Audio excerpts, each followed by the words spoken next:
pemirsa Kakak Media dimanapun berada. Hari ini kita akan membahas sosok legendaris Sri Aji Jayabaya. Sosok raja yang tidak hanya dikenal sebagai penguasa yang sukses, tetapi juga sosok yang memiliki kesaktian yang tak tertandingi. Salah satu bukti dari kesaktiannya adalah arca Totok Kerot yang konon tercipta dari sabda sang raja. Arca ini terletak di Desa Bulupasar, Kecamatan Pagu, Kabupaten Kediri. Kisahnya penuh dengan intrik, peperangan, dan penolakan yang berujung pada sabda Jayabaya yang mengubah segalanya. Bersama saya, Rahma Septia, mari kita ulas lebih mendalam tentang arca Totok Kerot ini bersama narasumber spesial kita. Selamat pagi Bapak. Pagi. Boleh diperkenalkan diri terlebih dahulu kepada pemirsa Kakak Media? Ya, saya di sini selaku juru pelihara dari Dinas Pariwisata dan Budaya. Nama saya Idris.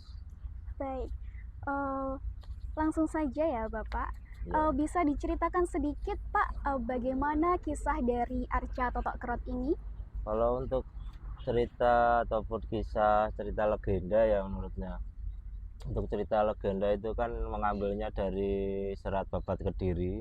Baik. Dan untuk cerita yang berkembang di masyarakat itu kan sosok seorang putri yang ingin mengunggah-unggahi atau dipersunting oleh Sri Aji Jayabaya seperti itu. Tapi untuk Sri Aji Jayabaya sendiri menanggapinya karena dia sosoknya itu berwujud sebagai raksasi ataupun raksasa seperti itu. Jadi dia berwujud berupa itu, dan akhirnya kalau untuk ada versi itu ada perampok ataupun proses peperang untuk seperti itu. Akhirnya putri tersebut tumbang, dan sebelum mengembuskan nafas terakhirnya dia baru mengutarakan ingin dipersunting Sri Aji Jayabaya seperti itu. Seperti itu.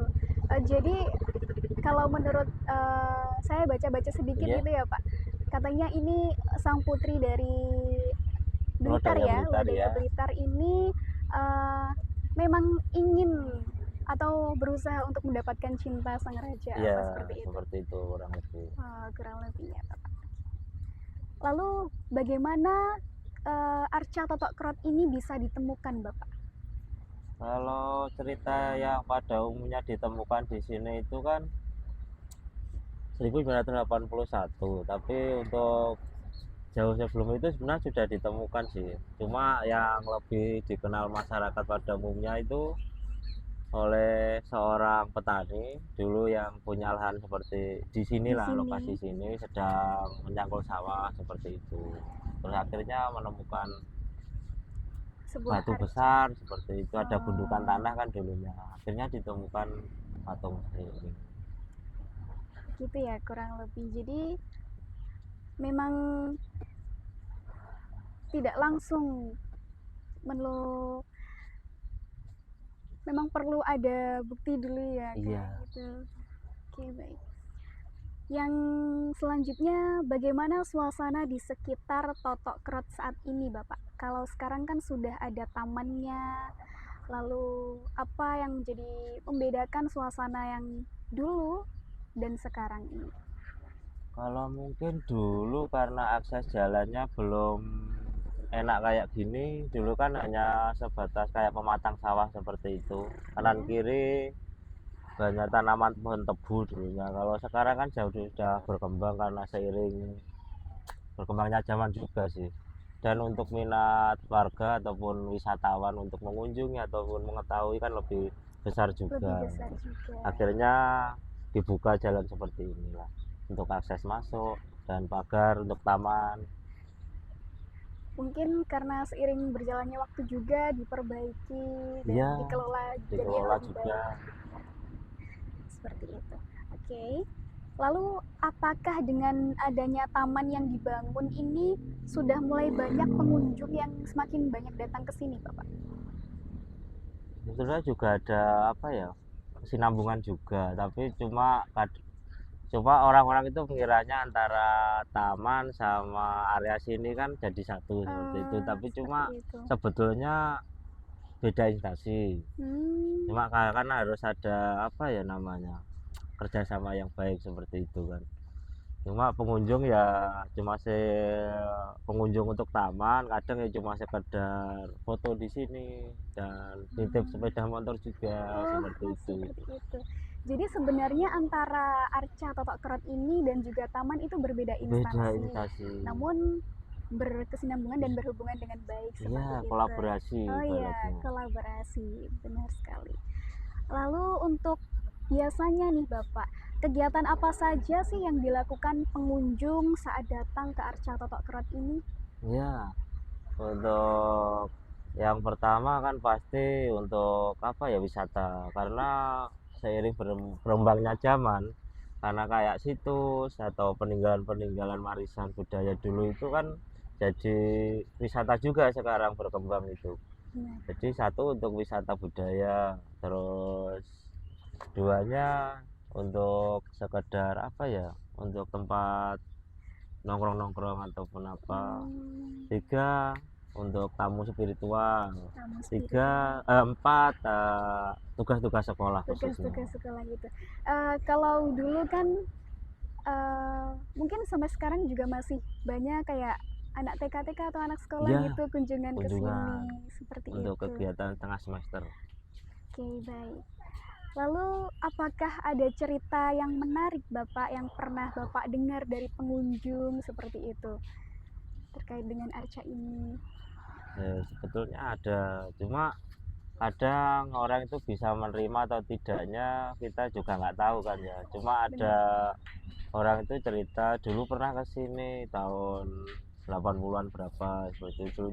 Dulu katanya tangannya genap seperti itu, Ya. padahal sudah emang dari dulu tidak ada, cuma dia berkeyakinan dulu tahun segitu itu masih ada, tangan kanan kirinya masih ada membawa gada, tapi kenyataannya kan di penelitian tahun 50-an itu kan sudah tidak ada tangannya. Oh, seperti itu ya. Jadi selama ini kayak saya pribadi pernah baca gitu Pak. Katanya waktu dulu sempat mau dipindah itu waktu penjajahan Jepang. Penyajian Nah itu katanya kayak tangannya terputus atau bagaimana, itu berarti tidak benar ya Bapak? tidak benar. Jadi Baik. untuk tangan putusnya itu kan ada dua faktor. Satu emang adanya pengerusakan itu ada di sini, yang masih bisa apa ya, menjadi saksi hidup itu tahun 60-an itu oleh, ya kita nggak menyebutlah daripada. Ya. Duanya itu bencana alam, karena Oke. letusan Gunung Kelud Iya, itu kan Gunung sudah beberapa Kelut. kali. Rentan waktu letusannya pun itu kan antara 10 tahun sampai 15 tahun seperti itu.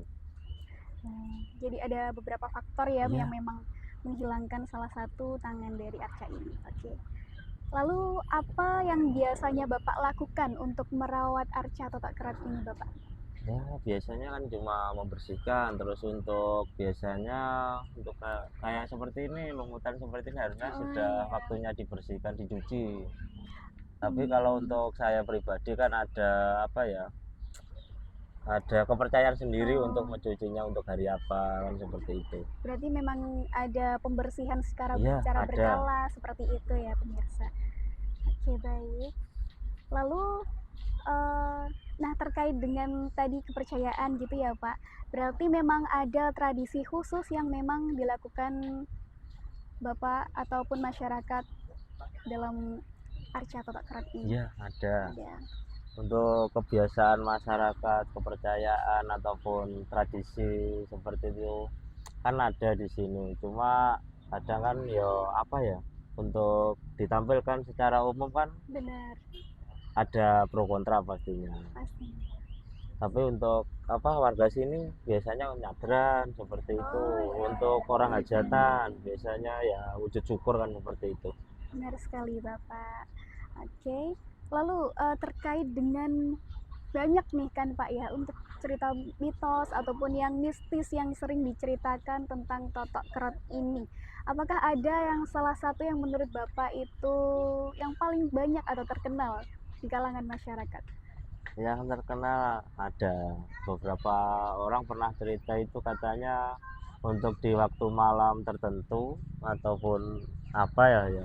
masyarakat masih meyakini bahwa patung ini masih bisa mengejutkan mata seperti Oh, itu. Tapi seperti yo itu. nggak tahu juga itu kan Iya. menurut Menurut warga setempat ataupun apalah. ada beberapa masyarakat yang memang masih percaya ya Iya. pemirsa, seperti itu.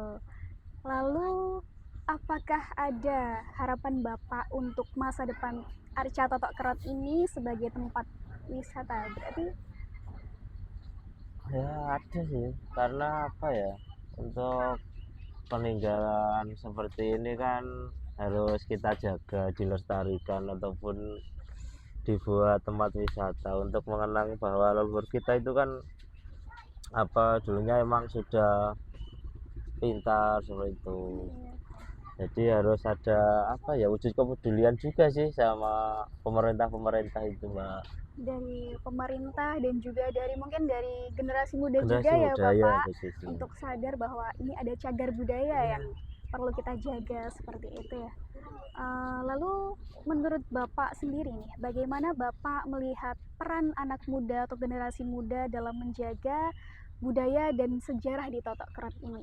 Mungkin waktu berkunjung atau seperti Iya, apa? kalau waktu berkunjung mah bebas, Mbak. Asal apa ya, untuk janjian dulu. Kadang kalau ada semisal ada tugas sekolah ataupun ada penelitian ataupun setelah itu harusnya kan janjian dulu. Cuma kadang ada apa ya, dari jauh ya. Mungkin karena saya kan juga nggak di sini.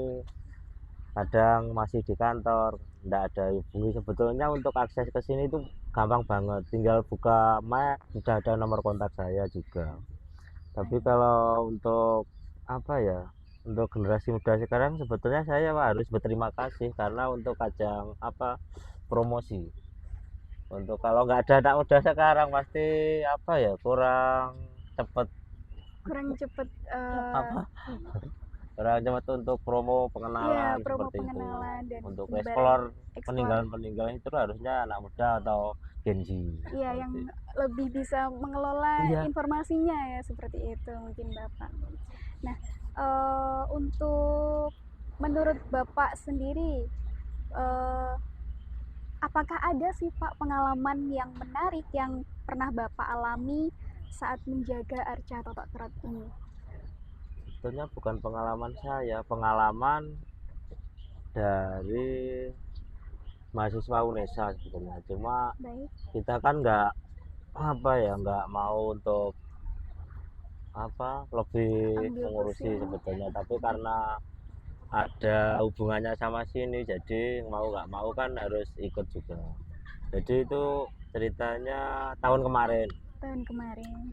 itu ada cerita gini, untuk cerita dari tokoh apa Totok Kerot ini disendratarikan seperti Oh, itu, dipentaskan. disendratakan. Nah Baik. ternyata di pentas itu ada apa ada permasalahan lah yang non teknis sebetulnya. Terus kan ada 11 apa ya 11 penari, satu tokoh utama. Yang tokoh utama itu nggak bisa bahasa Jawa, cuma bisa bahasa Indonesia sama bahasa daerahnya. Cuma di sesi-sesi apa di sesi kan ada 3 sesi, sesi pertama, kedua, ketiga. Yang kedua ini sudah menampilkan dengan gaya bahasa Jawa tapi nggak Jawa sekarang, sudah Jawa Jawa kuno kuno seperti ya, itu seperti itu. bahasanya lah. Terus setelah itu kan sudah ada kejadian itu yang kesurupan, Oh, yang satu sampai pingsan, yang lainnya juga ada apa ya ada cerita-cerita seperti itu mistis lah. Akhirnya datang ke sini kakak seniornya datang ke sini atau guru pembimbingnya juga datang ke sini lu 5 orang. Ini cerita seperti itu. Ternyata dia itu belum pernah sekalipun ke sini. belum pernah sekali. Membawa cerita di Sendratari kan belum pernah sekalipun ke sini, belum pernah. Akhirnya datang ke sini. Dia itu kan masih percaya nggak percaya juga sih perihal apa ya kisah spiritual seperti itu kan jarang banget. Saya datang ke sini, akhirnya tokoh utama itu di telepon. Akhirnya 2 minggu atau 3 minggu setelah kak seniornya ke sini, rombongan ke sini lagi. Dia baru bercerita itu setelah saya apa ya? Saya menginginkan apa Iya. sih yang menjadi beban. Akhirnya dia cerita. Katanya dia itu kan sudah pulang ke rumahnya. Dia itu tetap diikuti seperti itu oleh sosok, Hmm. tapi cuma sosoknya bukan berwujud buruk rupa seperti itu. Pernah cerita, cuma saya suruh wis gini aja mbak, sampean cuci kakinya aja yang sebelah kanan. Ya itu percaya nggak Percaya percaya nggak percaya, seperti kembali itu. lagi ya Kembali lagi. kepercayaan masing-masing seperti Ya, itu. sebetulnya banyak kok cerita-cerita itu, kita sendiri juga nggak menginginkan sebetulnya, tapi karena yang jadi apa ya namanya apa jadi korban. Ah Oh, itu iya. datang ke sini Oh akhirnya. iya, akhirnya seperti itu ya Bapak. Jadi memang ada beberapa pengalaman yang di luar teknis ya, yang Iya. mungkin ya sulit untuk dijelaskan seperti itu. Tergantung bagaimana kepercayaan masing-masing Iya. saja seperti itu. Lalu eh, ini Bapak, saya penasaran, Bapak sudah menjaga Arca Totok Kerot ini dari tahun berapa sih Bapak? Saya dari 2011. Oh, dari Terus 2011. untuk sebelum itu kan bapak saya sebetulnya Oke. sudah sama-sama kerja. Bapak saya mulai tahun 80 sudah di sini. Hmm. Terus dia bekerja kan di provinsi dulu. Yang sekarang jadi BPK. Dulu Pedanka. Terus saya di Hmm. Dinas Pariwisata dan Budaya di kabupaten. Terus bapak saya sudah purna 2020. Terus sampai sekarang masih saya belum ada temen nih. Oh, seperti itu ya, Pak. Jadi Bapak ini pengelola utama atau Iya, tunggal. tunggal? Iya, seperti itu ya. Eh, yang terakhir nih Bapak, apa pesan yang ingin Bapak sampaikan kepada pengunjung yang mungkin akan datang ke Totok Keret ini? Oh, untuk mengunjungi mah bebas sih sebetulnya. Bebas ya. Kalau untuk ingin sekedar cerita ataupun ngobrol itu bebas, dan asal waktu untuk kesini kalau bisa pagi ataupun untuk tugas-tugas sekolah. Kadang kan malam hari kan juga ada kan harus Hmm, janjian seperti itu. Kalau lebih enaknya ya buka di Google Map aja, sudah ada tertera nomor sudah kontak. tertera ya. Jadi memang lebih baik mengunjungi di jam operasional saja ya Bapak, jam buka seperti Iya, itu. Oke. Eh, terima kasih Bapak ya iya, atas waktu yang telah Bapak luangkan untuk kami pada pagi hari ya ini. sama-sama. Eh, baik pemirsa, itu tadi insight baru yang kita dapatkan dari Bapak Idris ya Bapak ya, Iya, mengenai sejarah dan juga pengalaman yang dialami oleh Bapak Idris terhadap Arca Totok Kerat ini. Lalu bagi kalian yang ingin mengunjungi Arca Totok Kerat ini secara langsung, bisa langsung saja datang ini, buka saja Google Maps ya. Sudah tertera tempat ini buka setiap hari mulai pukul 7 sampai pukul 4 sore. Terima kasih telah menyaksikan podcast Sisi Gelap pada episode kali ini. Dan jangan lewatkan episode yang menarik selanjutnya yang tentunya seru untuk kalian ikuti. Hanya di YouTube Kakak Media, Media Kampus IAIN Kediri. Jangan lupa untuk like, komen, dan subscribe. Akhir kata, saya Rahma Septia mewakili kru yang bertugas pamit undur diri. Wassalamualaikum warahmatullahi wabarakatuh.